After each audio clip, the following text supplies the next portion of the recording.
So Donald Trump the other day on the campaign trail said, I love reading these WikiLeaks emails. And you can see why, because there's a lot in there. Here's the latest bombshell. It comes from the Clinton Foundation.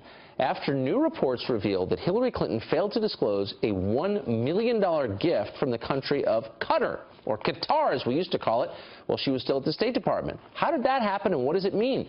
Joining us now is a man who literally wrote the book on all this, Peter Schweitzer. He is the author of Clinton Cash. It inspired the investigation the FBI is now doing in the first place. He's been interviewed multiple times by the Bureau. Peter, it's great to see you this morning. So tell us, how can she have received $1 million from a foreign country? I mean, that just seems so out of bounds. What are the details? Yeah, it's completely out of bounds. You know, when Hillary Clinton became Secretary of State, as a condition of taking that job, Tucker, they agreed to do a number of things. Have complete transparency, disclosing donors. Donations from foreign governments had to have pre-approval.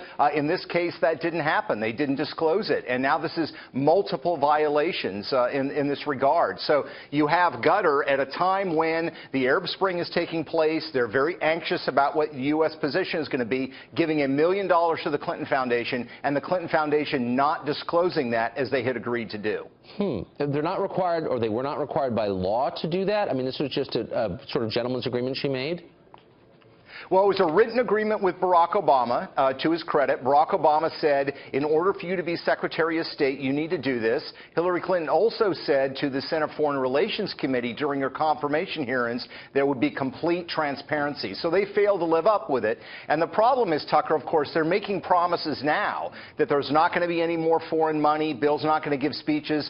We got to take that with a grain of salt, or a grain of sand, actually, in a way, because they have not lived up to their previous commitments, and there's no expectation that they would now. Just to sort of put this in context, I want to put a graphic on the screen of some of the money that the Clinton Foundation has taken from foreign governments. So 1 to 5 from Qatar, Saudi, 10 to 25 million.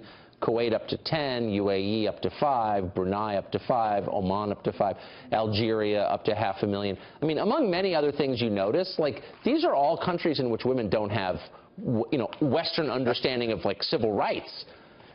I mean, if she's president, how is she going to deal with these countries knowing that, you know, she owes something to them?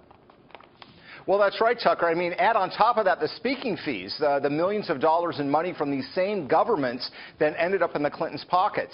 Look, I mean, this is a huge problem. Yeah. And as much as the Clintons want to say that this money was given with no strings attached, I think we all know that governments like Saudi Arabia don't give money away for nothing. They expect something in return. Nobody does. That's exactly right. Peter Schweitzer, it's great to see you. Thanks for doing this. Thanks, Tucker.